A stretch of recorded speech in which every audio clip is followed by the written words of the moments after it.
been 15 minutes. Thank you. Good morning, fellow Toastmasters. I'm not sure if we have any guests, but given what today is, I want to start today's meeting with a moment of silence for Jackie. She will be greatly missed by myself and I think everyone in this club. So let's start with a moment of silence.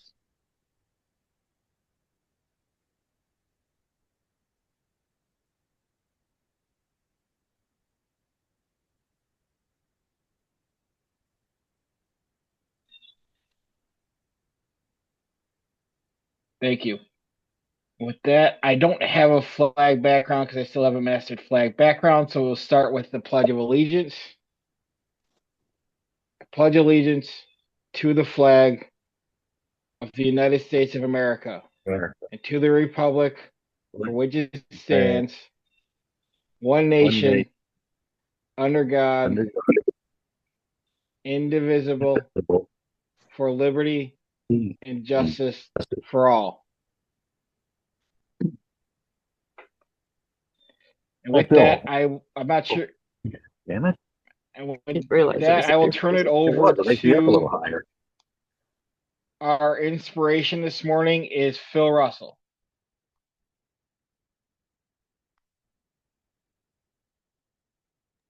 Phil, you're on mute.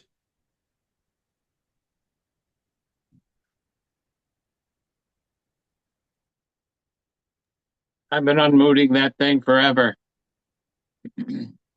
Well, thank you, Michael. You took my thunder. I was going to have a moment of silence, but we already did that. But for inspiration, if anybody does not know, we lost a great friend and a great Toastmaster. She is now organizing a meeting in the sky, the great Toastmasters meeting in heaven.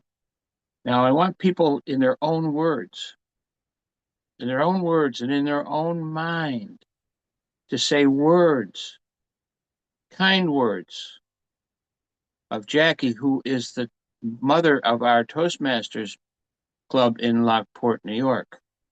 And now, because of this Zoom, international club, not just a Lockport club, but an international club. And we want to just say some kind words in our mind and in our hearts to Jackie, who is now at that great Toastmasters meeting in the sky.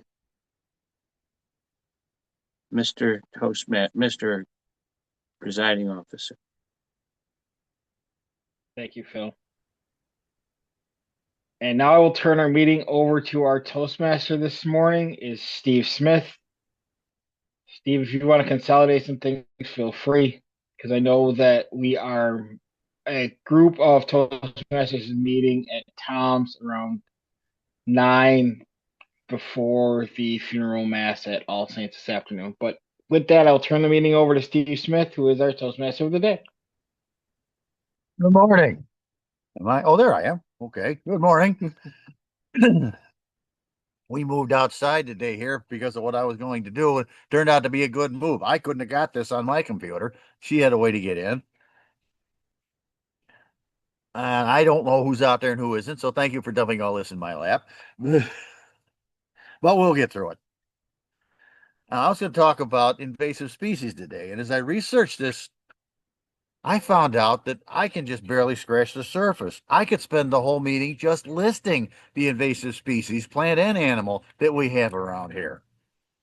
So I'm going to touch on it. I'm going to talk in general about it. I'm going to touch on a few specific ones and hope to impart some information to awaken us all to the problem we have right under our noses, literally. But let's get on with this. Do we have, well, let's see. Our word master is Yang out there. Yes, she is. Okay, Yang, can you tell us the word of the day? Hi, fellow Toastmasters. The word for today is outsider. Outsider. Ah,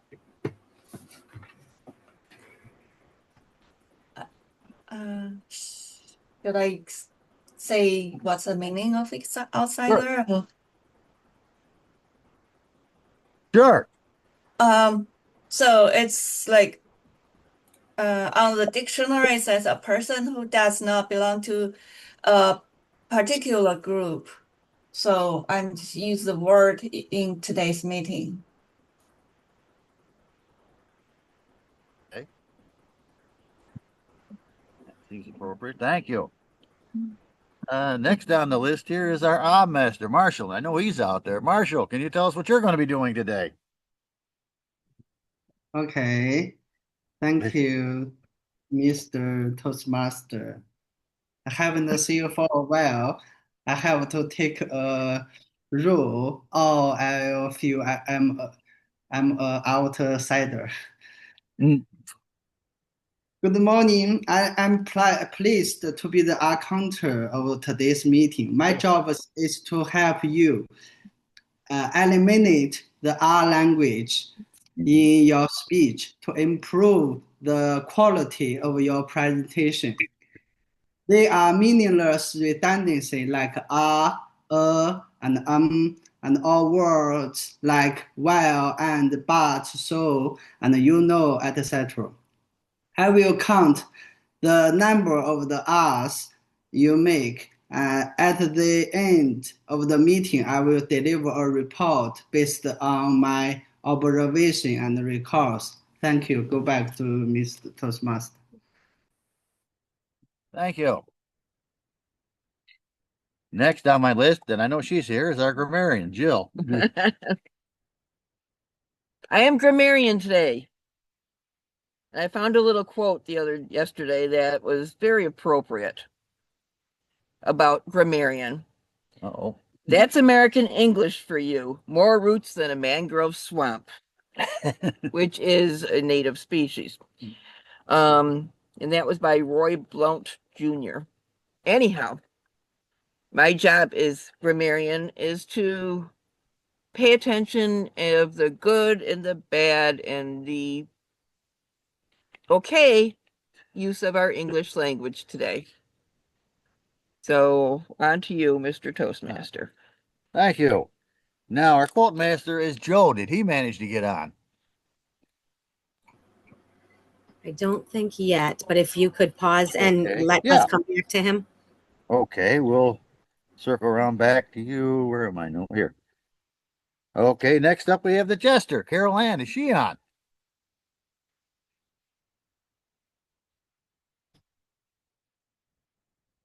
Carol Ann is apparently not on. Okay. We'll go by that. How about Maggie Craig? She's our timer. Did she get on? She said she'll just meet us at Tom's Diner at breakfast.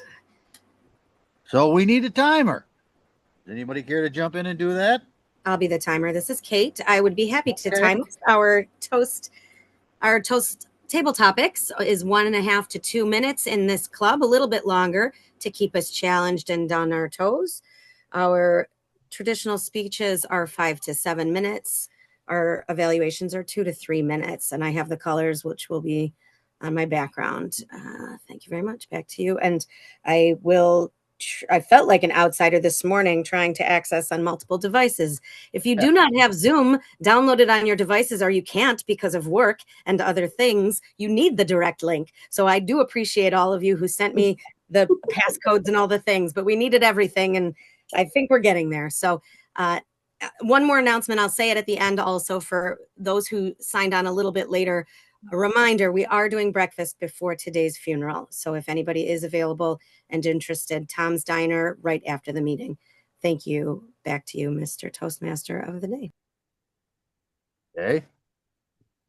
All right. Now I know Margot's out there as Quizmaster today. Can you tell us what you'll be doing? Absolutely. I will be listening today, and should we have time, I will ask 3 to 5 questions at the end. I will keep it short because we are starting a little bit late.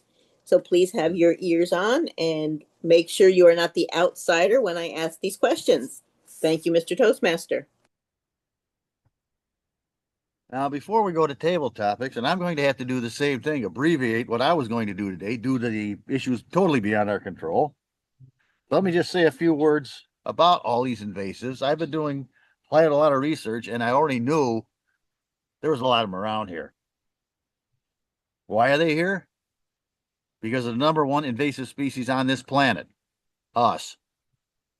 Every one of these things that I'm going to talk about is here because one way or another, we put them here.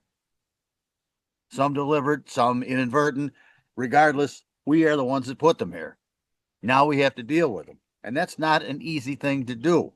Everyone is an individual, has individual needs and wants that we can cut off to take care of them. Now, there's a website that I found.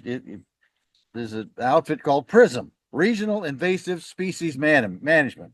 There's 8 partnerships, and there's one for Western New York. So that's where I went to. And as I said, I just found rows and rows of all these invasive species. Let me touch on one before we go to table topics.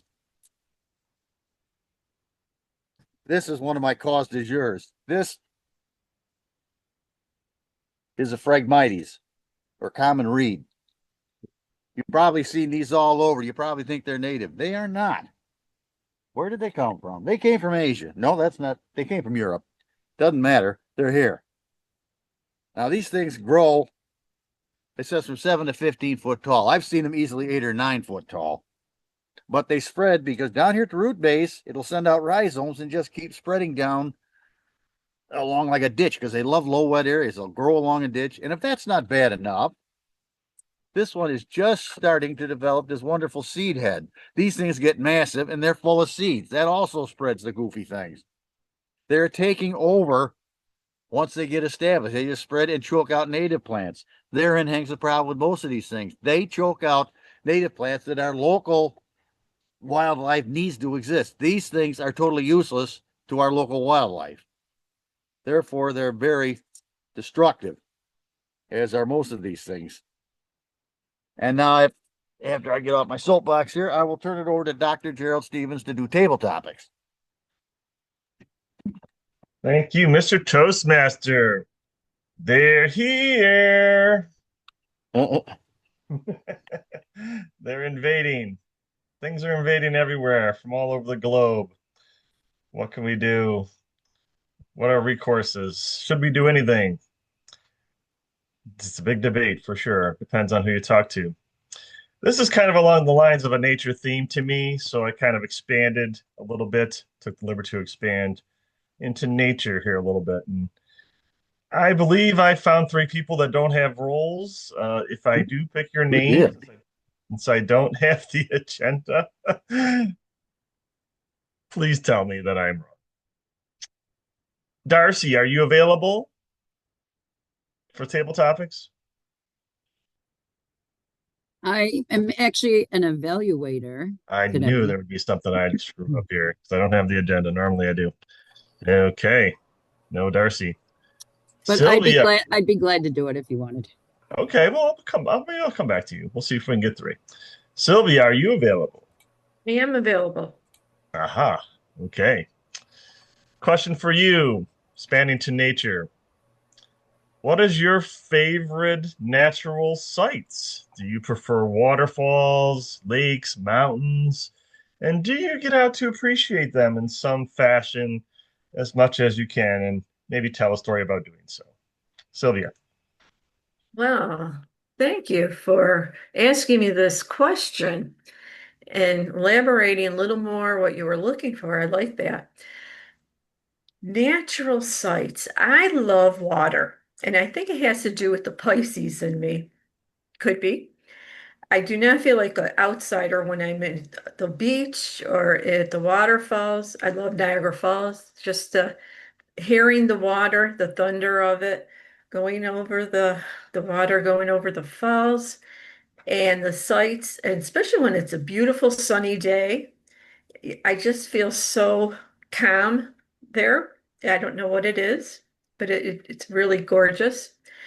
The ocean, I have seen the Atlantic and the Pacific now, and that always gives me the boost energy that you need for that day or even for the rest of the vacation. My goal is, though, to go to Hawaii. I'd like to see the sights there eventually, maybe when I retire, not too long. But I will get there eventually, with or without my husband, but I will get there. And The water, I don't know what it is. It just calms me, and I do feel very relaxed there. Mr. Table Topics. Thank you, Sylvia. Sewantaneo from Shawshank. The ocean has no memory. So there it is. That's probably why it's calming. You just lose all memory and relax. Mark Campos, are you available? I too am an evaluator today. Oh, But we have a lot. if you're in a jam, No, no. I will pass. I will pass and see if I can get somebody else here. Let's see. Mary, are you there? It says Mary says evaluator, but she was evaluator last week, I thought. I thought so too. So it seemed like an extra evaluators kind of fooling me a little bit. I'll give you a pretty easy one, Mary, if you're willing. Are you there, Mary? Oh, there she is. Do you think that some animals should be kept as pets? If so, which ones are the best ones? And if not, maybe there's some that you think should never be a pet. And maybe talk about your favorite pet, a story related to that. So lots of options here for you, Mary. My favorite pet? Sure.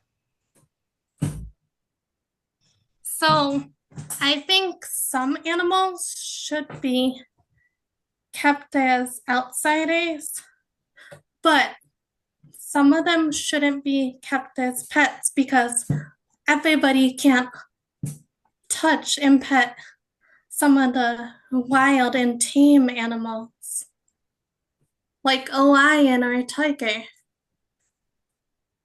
So, my favorite pet, was a dog, and we unfortunately lost her a couple of years ago. But I love all animals, but my favorite is a horse. Thank you, Mr. Table Topics Master. Nice, nice. Well done. Love horses. Phil Russell, would you be willing to step up as a table topics participant today, regardless of your roles? Yes. Okay, question I have for you, or you could use one of the questions I've already presented. Do you get out to nature sometimes? Do you like to camp, travel, see amazing natural sights? And if so, tell us a story related to that. Mr. Table Topics Master, I like that view behind your head. It might be Utah. I don't know. I've been there. I think I've seen that one. Grand Canyon, great place. When I lived in Arizona, that was one thing I loved to do. And one of my favorite places was in New Mexico. I can't remember where. It was down south in New Mexico, at the northern New Mexico, Colorado. It was where the ancient natives lived in the cliff dwellings. If you've ever seen the cliff dwellings, now it takes a hike to get there. I had a good stout four-wheel drive, and they were protecting themselves from many outsiders as well, simply because they did not want to battle them. And when you look at these places, there was the castle there, down deep in the canyon, way down in. And I was down near Shenli and all in that area, and I would drive that trail. Golly, was that incredible. The sights that you would see was amazing. Now, I do remember one time taking a very narrow path with my friend Willie, and it was 3,000 feet straight up, going on the switchbacks, of course. And Willie couldn't take his eyes off the map. I says, Willie, look at that view out there. And when my four-wheel drive had to skid the wheels a few times, and send some rocks over the edge, that sort of petrified him. And believe it or not, we are not now part of the petrified forest. simply because we made it. Mr. Topics Master. Thank you, Phil. Madam Timer, how did our table topics participants do in regards to time? Thank you, Mr. Table Topics Master. Sylvia at 124, Mary at 50 seconds, Phil at 210. So without sorry, Mary, not even the buffer. I don't think saved you on this one. Go a little longer next time. So Sylvia and Phil qualified. Thank you. Thank you, Madam Timer. Word Master, if you could tell us how our tabletop participants did.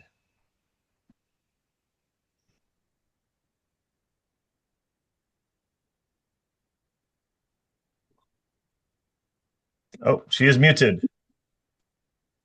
You are muted, Yang. Hi, fellow Toastmasters. Marshall said one time, Kate said one time, Margot said one time, Philip said one time. Bill said it one time. Yeah. Say it. Did Sylvia or Mary say outsider?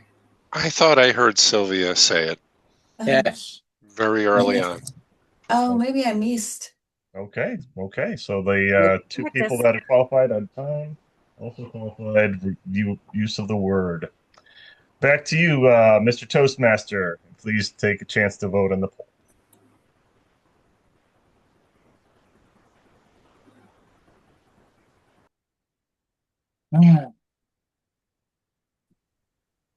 Thank you. I'm back. Before I go on to any more of my prattle here, did Carol Ann or Joe get on? Carol Ann is on. Okay. And Carol she's Ann- muted if we do. Carol Ann is our jester. Do you have a jest for us today? We need one. And also, Joe is not coming on. He'll see us at the funeral. And he's not coming to breakfast. He's going to be with his mom. We can just bypass that then. But if Carol Ann can give us a jest, yes. Yes, I do have one. Where do bugs get off the train? At the infestation. Ooh. What do you call a rabbit with fleas? Bugs Bunny. Oh. What kind of bugs smell the best? Deodorants. Oh. One more. What do butterflies study at school? Mathematics. Thank you, Mr. Toastmaster. Wow. Ba-dum-dum.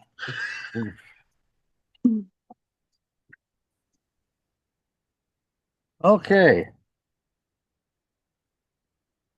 Next invasive I want to talk about is this. This is a multiflora rose. If you have these, you're not going to get rid of them. We've been to war with these things for a number of years. The difference between this and a native rose, these will have big clusters of white flowers on the end of it. It's a real pretty plant. It's just a nuisance because, like all roses, they have thorns. Native roses only have one rose at the end. I don't know if I mentioned it, I was going to. I took a walk around the property in about 20 minutes or so, and I got a bucket of like half a dozen invasive species, and there are 2 or 3 that are more common that I didn't bother to pick up. So you have these somewhere. We all do. These things, book says they grow up to 15 foot long. I think they're lowballing it. These things are perfectly happy to grow by themselves and grow into a massive bush full of thorns. If they're growing around other plants, they have no problem snaking up around the plants and growing up into them. We have pulled runners of these out easily exceeding. We had 140 foot. We had 140 foot long. So the books, well, I always like to say the plant didn't read the book. But yes, these things are very much a nuisance. They're very aggressive. Most of these invasives are aggressive, and that's the problem. They will choke out an area and take it off. The only way there's 2 ways to get rid of these. You can spray them with something really bad like Roundup, because that will kill them, or you can dig them out. But if you dig them out, you got to get the whole root, because if you leave any little piece in there, it'll just keep growing again and again and again. And they are very aggressive. They'll grow into massive bushes. We had areas we couldn't even get in till, well, she went to work on a lot of them. I'd already been to work on them for years. And they're still back there. We'll never get rid of them. We just try to keep them under control. But this is another one of my friends. They grow around here in abundance. So let's move along to our speaking program. Our first speaker up today is Eric. He's evaluated by Mark Campus. So Mark, excuse me, Mark, can you tell me what he's going to talk about? Thank you, Mr. Toastmaster, fellow Toastmasters. Good morning. As we all know, we've had issues with the website this morning. Therefore, I don't have any speech details for Eric. Accordingly, I will make them up completely. Eric is working from the Presentation Mastery Pathway, a level 2 elective. His objective today is to just deliver a truly awesome speech, and I'm highly confident he will, being the accomplished Toastmaster that he is. Fellow Toastmasters, please join me in welcoming Eric Schneider with Remembering Our Club Mom. Remembering Our Club Mom, Eric Schneider. You there? No. And Kate, this will be for 5 to 7 minutes. Okay. Good morning, Mr. Toastmaster, fellow Toastmasters. I've been contemplating on what to talk about, and I had been trying to figure out stuff this week, but I think today is appropriate to share memories of Jackie. I was very fortunate to know Jackie, and I've known her family for a long time. I know her cousins. One of them was my kindergarten teacher, who I had a pleasure seeing last night under the circumstances. And, you know, Jackie was one of the nicest, most generous person I've ever met. Whenever I needed to talk to somebody, she was just a phone call away, especially during the pandemic. I, ring her up. We talk for a bit. I'll give you another memory. She messaged me, goes, I have cookies baked for you. I'll leave it outside my house. You can come pick it up. And she did. She had a container of cookies with my name on it, and I picked it up and took it home and enjoyed it. And another one too, I still have it in my apartment. She goes, I have a Google Nest for you, those Alexa devices. And he goes, yeah, you want it? Sure. I would love to take it. And you have no use for it, I'll take it off your hands. But Jackie also was so supportive of me through my college career. And Caitlin told me last night too, is like, my mom was so proud of you, of your accomplishments. You're graduating from Canisius. And that really struck a chord with me. And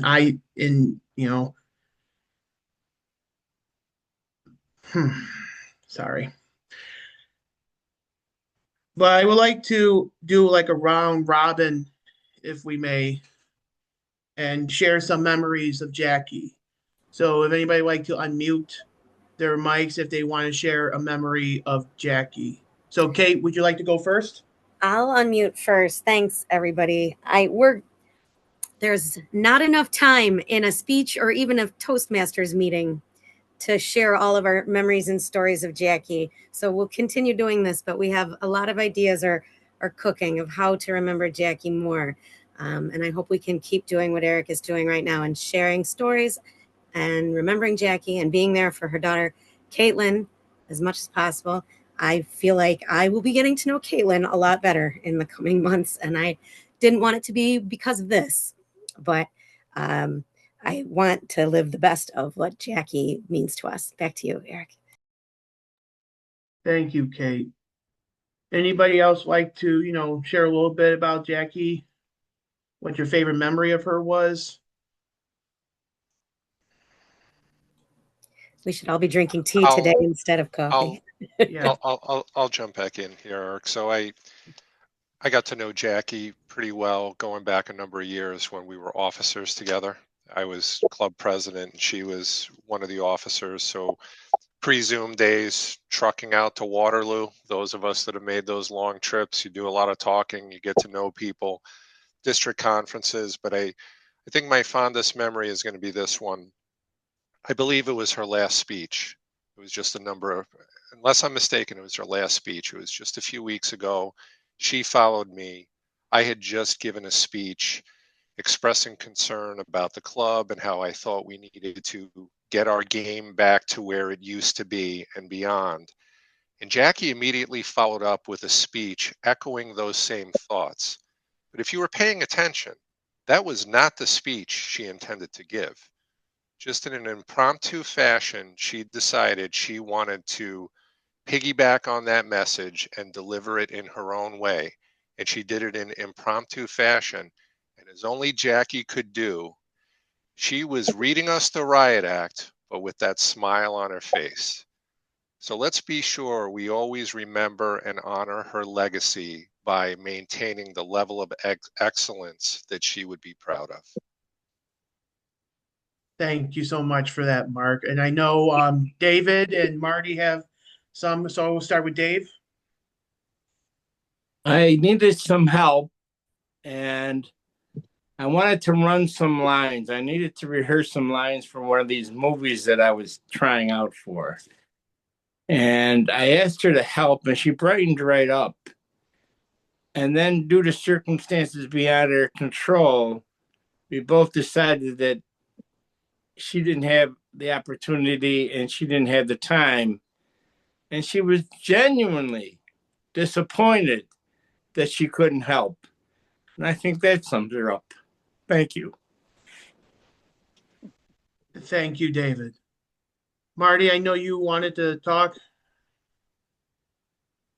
Oh, thank you, Eric, fellow Toastmasters. I specifically remember something similar to what Mark mentioned. There were a couple instances where Jackie wasn't totally prepared for her speech. And as Mark mentioned, in impromptu fashion, she gave a speech, actually a couple of them, and without totally being prepared, she actually won Best Speaker of the Day. And I feel that people voted for her Best Speaker of the Day because she spoke from the heart and she had her main points and she knew exactly what she was going to say. But Jackie would speak from the heart, and every time she did that, she won, no matter how well someone else was prepared. She just had that way to speak from the heart and in that tone of voice. And she just became that best speaker for a number of occasions I can remember in the past year. So Jackie, God bless you, and someday we'll all meet you again. All right, Eric, back to you. Thank you. And Phil, we'll do one more. Phil? Very quickly. I first met Jackie in high school when she met my best friend, Kevin. And talk about the motherly thing. We were always scolded for doing stupid stuff. We still did stupid stuff later on in life, only slower. And she still gave us that look. Thank you, Eric. Thank you, Phil. Fellow Toastmasters, let's raise a glass if you have it. And here is to our club mom, Jackie. May she rest in paradise and let her spirit guide us wherever we are. Here's to Jackie. Mr. Toastmaster.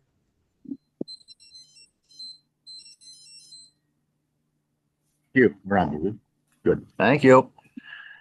Our second speaker today is Beth Banks. I hope she's out there. And she's being evaluated by Dave Licata. And I did see his name. I thought he was just talking. So yeah, Dave, can you tell us what she's going to talk about today? She's going to speak about women who have accomplished a lot. She's going to give us a lesson on the progress of women over the years. And she's working out of the manual. The manual is, darn it, it's too close to the Celtic Festival. Why am I giving a speech? Because she didn't get any information over me, but that won't matter. I've evaluated before and she's spoken before, so I'm sure we'll be okay. Oh, 5-7. You are very correct, Dave. I am definitely on that path. What am I doing in August? I can't give a speech in August. Yeah. So my speech is about influential women in my life. I've been really lucky. I've had three that I want to speak of today. The first, of course, is my mom.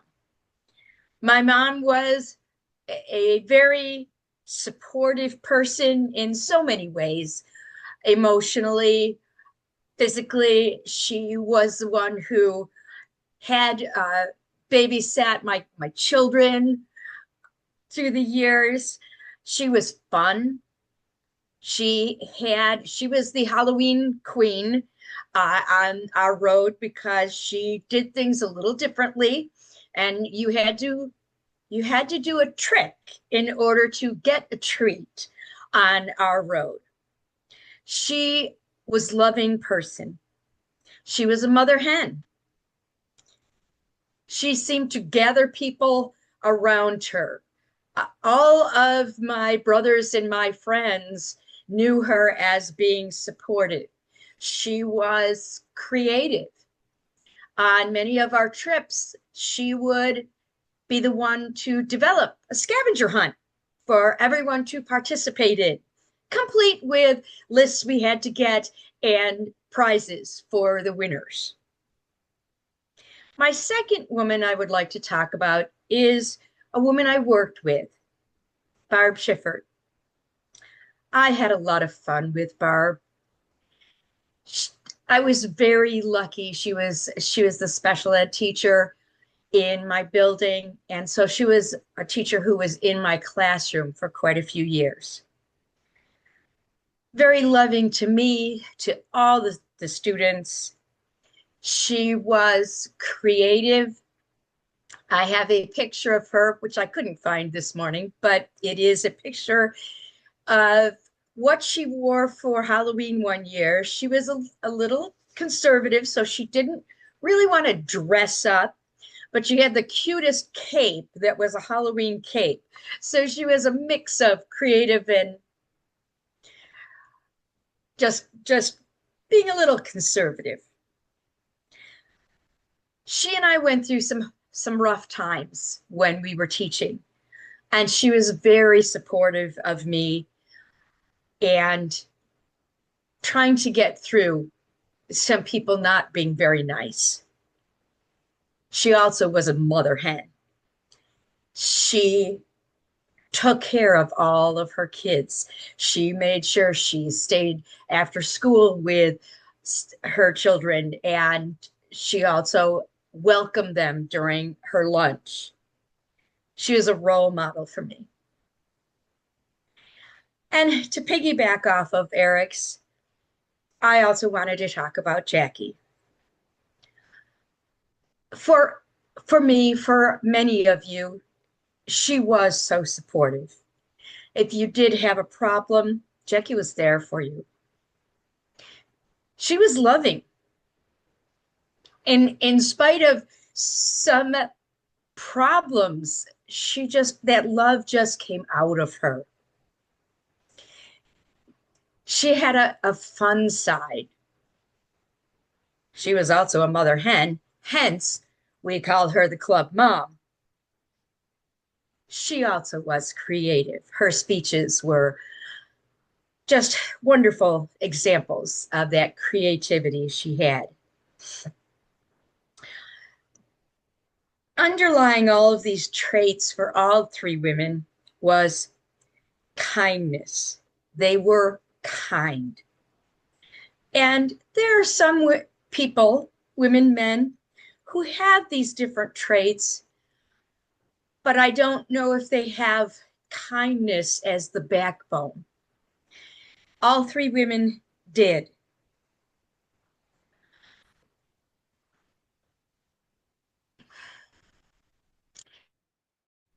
In conclusion, I'm sure all of you have influential women in your life. please remember to reach out to them while you can. I've lost all three of these women. Life is too short, guys. Love people. Try to emulate these people, these women, and their kindness. Thank you very much.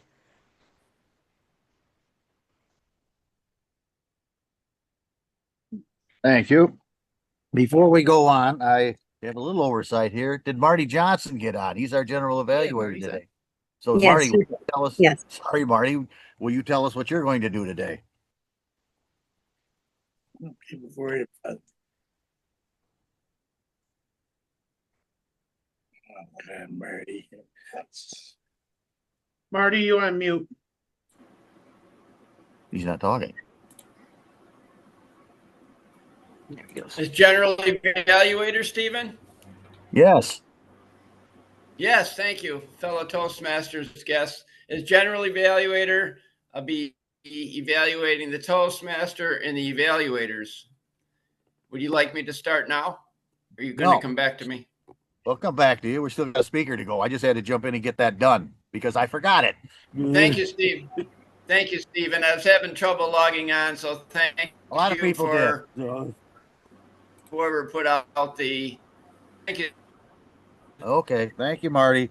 Now, getting back to the program, our third speaker is David Jones, who is being evaluated by Darcy Colby. Darcy, what can you tell us about his speech? Thank you, Mr. Toastmaster. Fellow Toastmasters and guests, I am evaluating David Jones today, who is not an outsider to this group. The path that he is speaking from is visionary communication, and this speech is in a project. And the purpose of the project is to develop a detailed vision of your personal life, your professional life, or an organization. The title of David's speech is Queen City, We Have a Problem. Queen City, We Have a Problem, David Jones. Thank you, Madam Evaluator, and good morning, fellow Toastmasters and guests. My home club in Charlotte is Queen City, and Queen City has a problem. Now, you may ask, is it because it's a new club? Well, Queen City is 71 years old. We were founded in 1954, and we're the oldest club in Charlotte. In fact, we're the third oldest club in North Carolina, with the oldest being in Asheville, North Carolina. Asheville is 78 years old. They were founded in 1947, and their claim to fame is that the founder of Toastmasters, Dr. Ralph Smedley, went to their meeting, and they have a picture of Ralph at their meeting up on the wall at the club in Asheville. So if you're ever in Asheville, that's a good club to go to. But we are the third largest or the third oldest club in North Carolina. So the age of our club is not the problem. Perhaps Queen City's problem is the size of the club. Well, this week we got 2 new members, which makes us 65 members strong. We're the largest in our district, of District 37, which has 74 clubs. Now, having a little bit of an ego of my home club, I zoomed out a little bit, and it turns out not only are we the largest in our district, we're the largest in North Carolina, we're the largest in South Carolina. So out of 226 clubs in the Carolinas, we're the largest. I zoomed out even further to our region. Our region is Region 7, which has 9 districts and a total of 992 clubs, and we're the 5th largest club in the region. Now, you may be wondering who's the largest, and the largest is down in Florida in the Orlando area. I believe it's called Winter Park. Winter Park Toastmasters has 85 clubs. So Queen City's problem is not the age or the size of the club, but maybe the problem with Queen City is being distinguished, being a club of status. And over the past several decades, we've always been distinguished. In the past 5-6 years, we've either been President or Smedley distinguished. So again, that's not the problem with Queen City. Maybe it's leadership. Now, for those of you here at Lockport, I gave this speech at my home club, and I said the problem is leadership. And I looked at our brand new president, and he had a look of fear on his face. But I said the good news is we have 7 officers. Now, some clubs are small, and you'll have a president who's also president, vice president, secretary, sergeant of arms. But at Queen City, we have 7 officers, just like Lockport, who focus on the task at hand. So that's a good thing. But then you also have to look at the club's leadership outside of the club, meaning the district. And at Queen City, we have 3 area directors. We have a community outreach chair who is in charge of marketing the district of Toastmaster, not individual club. We have conference co-chairs and TLI and COT trainers. And of course, they have the district director. So as a club, we're very strong. We have leadership, we have distinguished status, size, age, but Queen City still has a problem. Now I look at a club like AM Lockport, and I personally consider AM Lockport an advanced club because you have 31% DTMs and a longevity of membership, but 31% at AM Lockport. Now in Queen City, we have a sister club. It was a club that was struggling, and we kind of adopted them and we worked with them, and we still have them as our sister club. It's called South Park. And South Park now has 33% DTMs. They've really grown since we helped them struggling with less than 8 members. The oldest club in our district, District 37, was Asheville, and they only have 8% DTMs, which surprised me. In our district, we have a club called Ridgefield, and 37% of their members are DTMs, which is the most in our district. But Queen City has zero DTMs with 65 members, myself included. I don't have my DTM as district director. In fact, our program quality director and our club growth director don't have their DTMs. This is the first time probably in forever that the trio does not have their DTMs. The good news is I'm going to have my DTM in September, and so is the program quality director. So we're almost there. But as a club, whether it's Queen City or Lockport, we need more DTMs. DTM's not just a designation, it's a commitment to longevity within your club, because it takes several years. It's something you have to do multiple pathways, do district things. And I think all district or all clubs should have more and more DTMs. That adds credibility to a club like Lockport that has so many DTMs and so many veterans. And that's my vision, is to really promote the DTM projects and get more people involved. We have a DTM ambassador this year, as we do every year, that helps people understand the DTM, because the reason it took me so long to get my DTM is I really didn't understand what was going on. I didn't know what the rules are and what I had to do, but I finally got there. So that this year at D37, District 37, we're going to promote DTMs along with club or membership retention. And membership retention, I believe, goes with DTMs. And that is my vision for D37 and for all districts of Toastmasters, to get your DTM. That's why you're here. You might as well follow the program and be a part of the DTM community, which hopefully I will be come this September. Back to you, Mr. Toastmaster.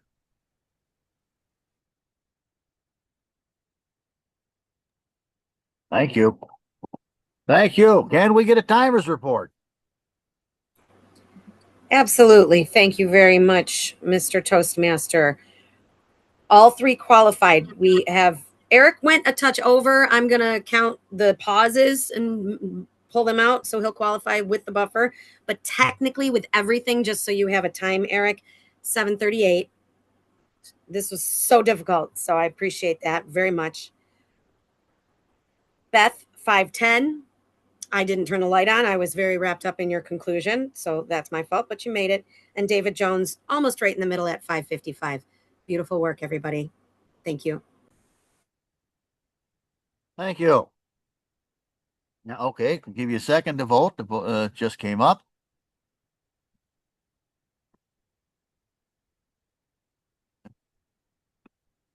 Okay. Now, one more plan I want to talk about here before we go to the evaluators. Ouch, is this wonderful thing. This is an autumn olive, closely related to a Russian olive, which is also invasive. These things grow into massive bushes. I couldn't find any Russian olives because I think we got most of them out of here. But they grow into these massive shrubs. I mean, the stalks are like that big around. They all go down coming out of the central stump. We cut them off. She dug them out with a backhoe. That's how big they are.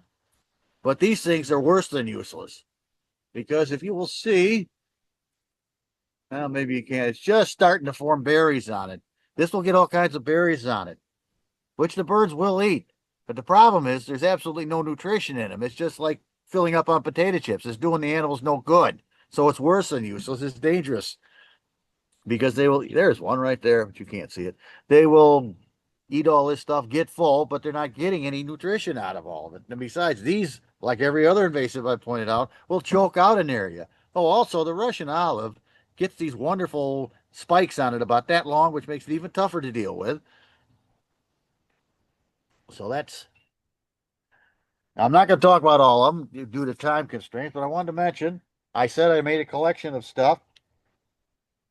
I went out and in a few minutes I found Phragmites, the autumn olive, the multiflora rose that I've talked about.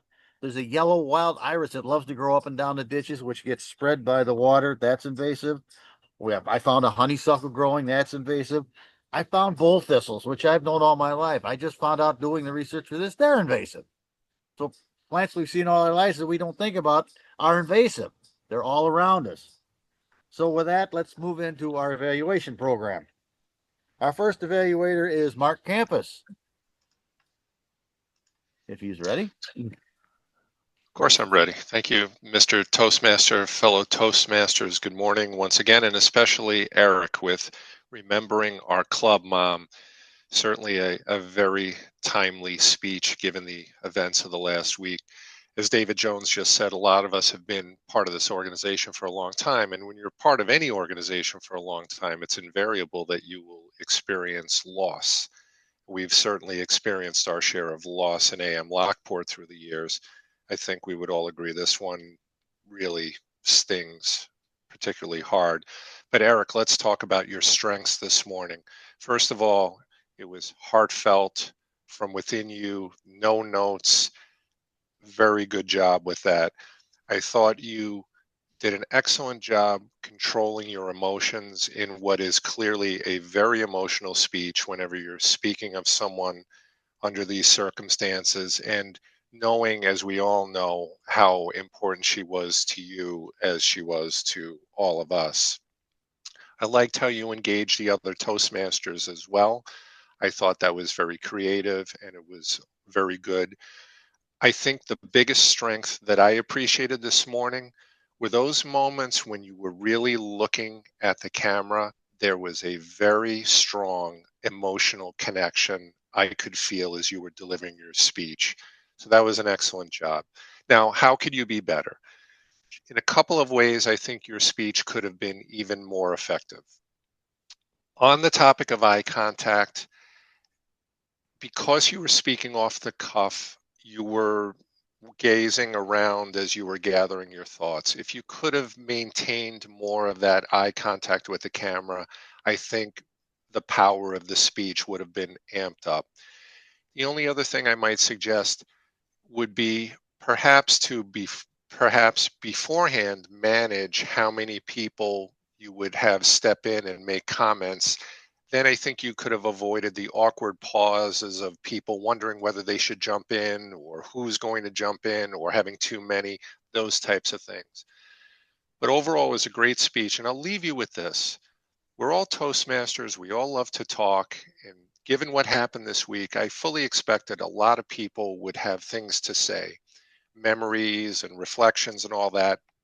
And knowing what your speech was about, I wanted to almost jump in early on and ask everyone, please hold those thoughts till later, because Eric's giving a speech about Jackie and let's not steal his thunder. But earlier, somebody made a crack that Jackie's probably playing a joke on us by having everything all fouled up just to have a laugh at our expense. But I prefer to believe she hosed things up just enough that we didn't have time to steal your thunder because she was looking out for you one last time. Mr. Toastmaster.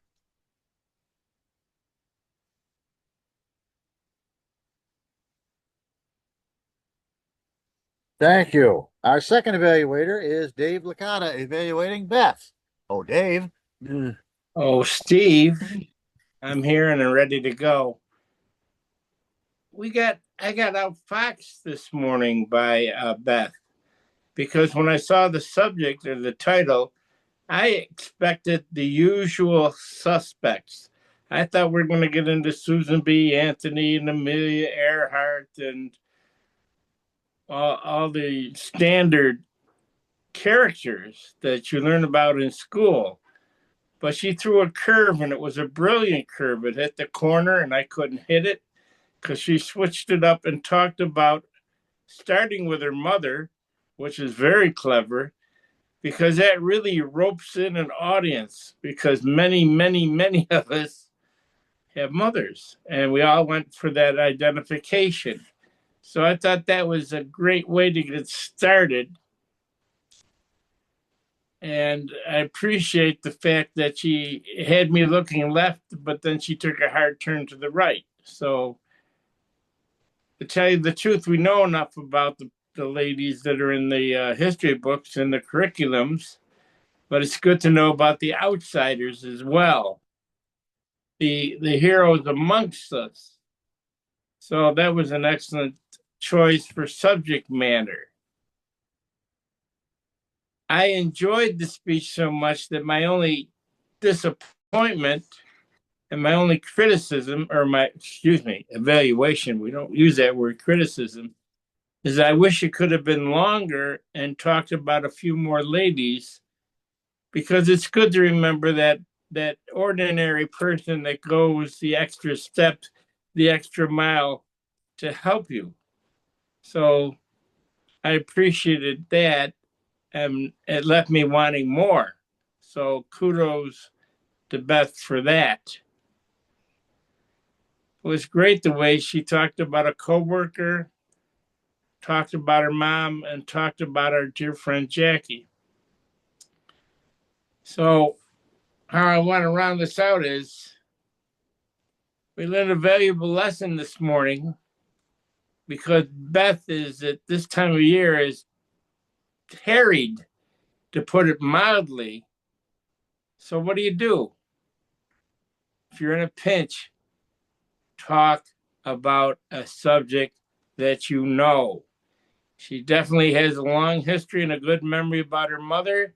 She remembers the outstanding work of her sister teacher at that school, how she stood up for people, how she wasn't going to get in no costume, but she was good for a Halloween cake.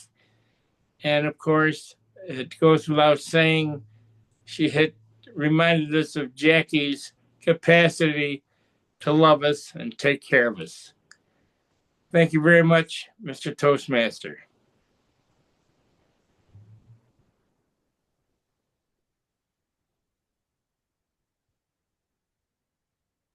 Thank you. You had to get unmuted. Thank you, Dave. Our final evaluator is Darcy, who's evaluating David Jones. Darcy. Thank you, Mr. Toastmaster. Fellow Toastmasters and any guest, and especially David Jones, thank you for your speech. I learned a lot about some of the other clubs that you talked about. Even though I was a member in a former life, I'm still learning the new system of pathways, and I'm just learning all the time about this club and other clubs as well. So thank you for that. You had great eye contact. You have great grammar. I only heard one the whole speech. You gave us lots of numbers and data, and I'm a numbers and data person, so I appreciate that. In fact, I'm also a note taker, so I have notes on everything almost everything that I could quickly write down. Your vision was clear. You want to promote DTMs, the number of DTMs, and membership retention. And obviously they do go hand in hand. And this is very apropos to getting this club notched up to a higher level. It's always a challenge to keep our distinguished status.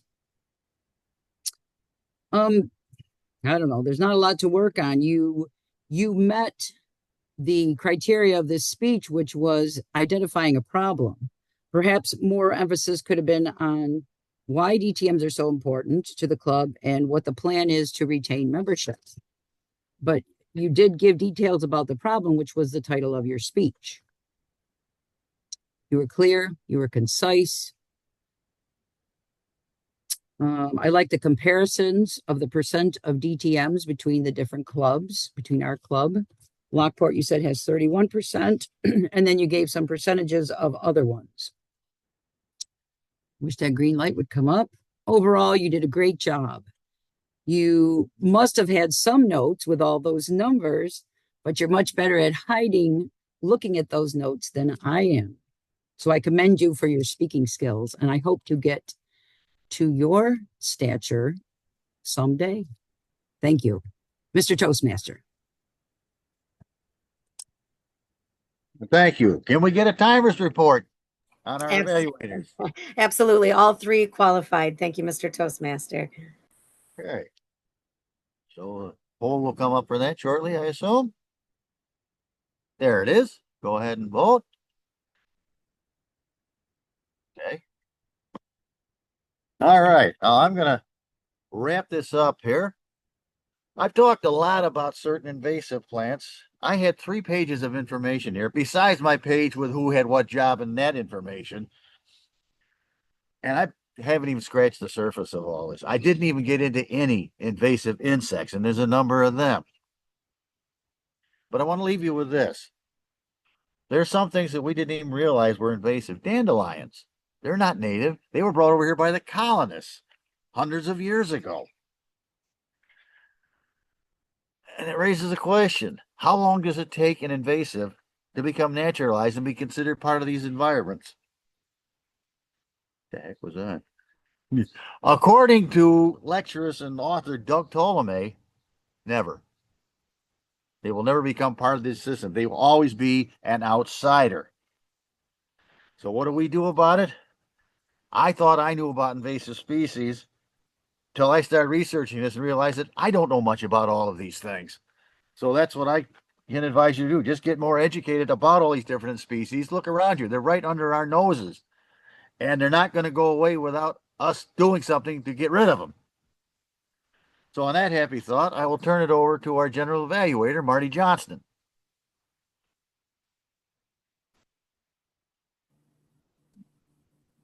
Thank you, Steve. I'll start my general evaluation with the evaluation of the Toastmaster. Steve, wonderful job. From what I did gather from the time that I was able to log on until just now. The meeting had started on time. We had the roles filled. You had an educational theme, which I enjoyed thoroughly. And from what I gather and looking at the other members on Zoom, everyone enjoyed your theme about invasive species. Very educational. And I may need some help moving into the other roles towards the end if you want me to call for reports. But before I do that, I'm going to evaluate the evaluation portion. I felt that Mark, Dave, and Darcy had some good constructive critiques of the speeches. Mark, on Eric's speech, you hit the nail on the head with good positive feedback and some suggestions for Eric. And the sandwich approach was used by all 3 evaluators, Mark, Dave, and Darcy.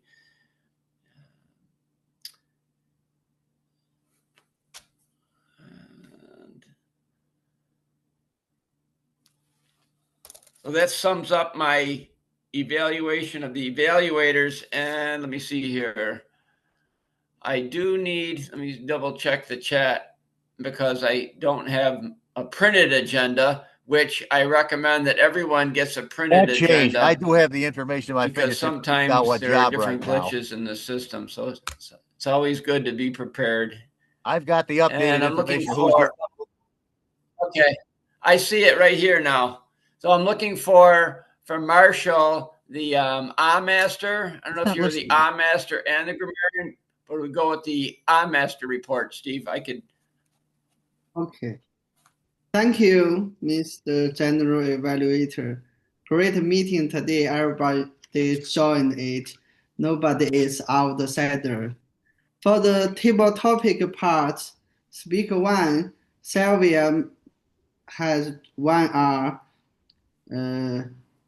Marek has 2. Philip has no 1. For the prepared speaker part, Eric has 4 R's. Beth has 5. David has 1. For the evaluation part, Mark has 1. David has 2. Darcy has no 1. For the word masker, Quyang has 3 R's. Hammer Cat has 2 R's. Thank you. Go back to Mr. General Evaluator.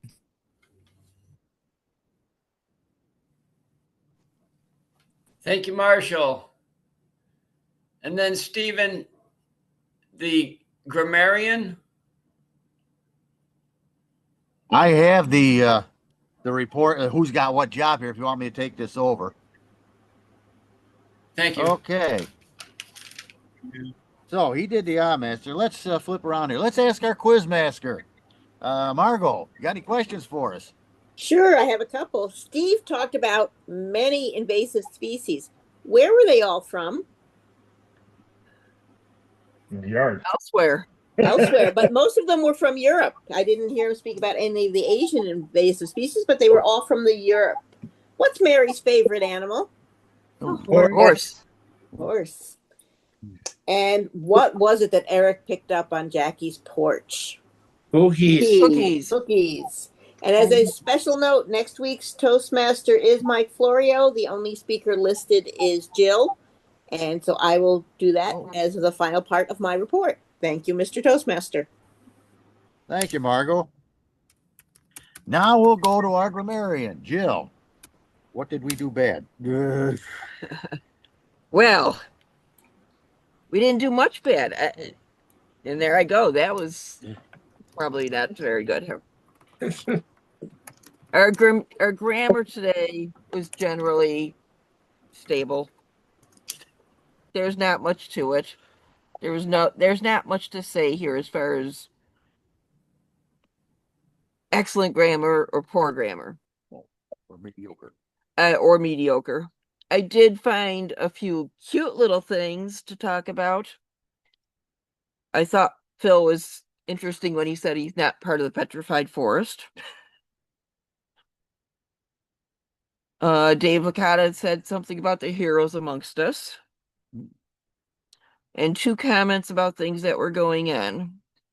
And they're both Eric's. The cookies on the porch, if you left them here, the chipmunks or squirrels or something else would have gotten them. So it's a good thing they weren't left here at our house. And the other thing is Eric is continuing Tom Moran role. Which is good we have somebody to do that. Remembering another beloved Toastmaster of ours from AM Lockport. Thank you, Mr. Toastmaster. Well, thank you, Jill. Our final report is from our word master, Yang. How'd the word of the day do?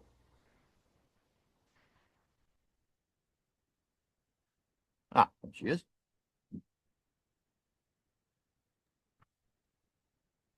Darcy said outside one time, and Marshall said outside.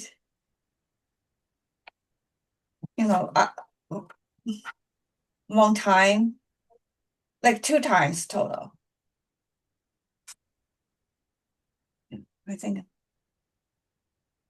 that's last part of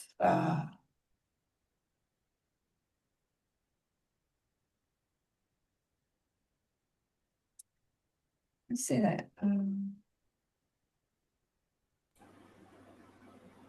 The meeting. So that's all. Thank you, Mr. Toastmaster.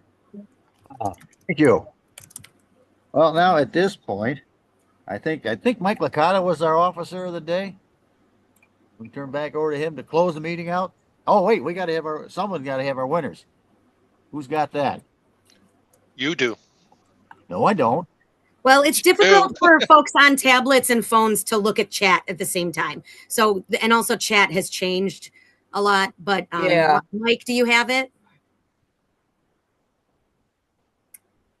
Marty, Mike, and Steve, it looks like have it. If you sent the chat to Steve, we were on Jill's computer, so we wouldn't have got it. I can announce the winners if you'd like, Yeah. Stephen. Got him. Please do. Yeah. Okay, thank you, Mr. Toastmaster, fellow Toastmasters. Best table topics today, Phil Russell. Best evaluator, Mark Campos. Best speaker of the day, Beth Banks. Presiding officer, Mike Licata. Over to you. Thank you. Thank you, Mr. General Evaluator. I guess the group is meeting. A group of Toastmasters is meeting at Tom's.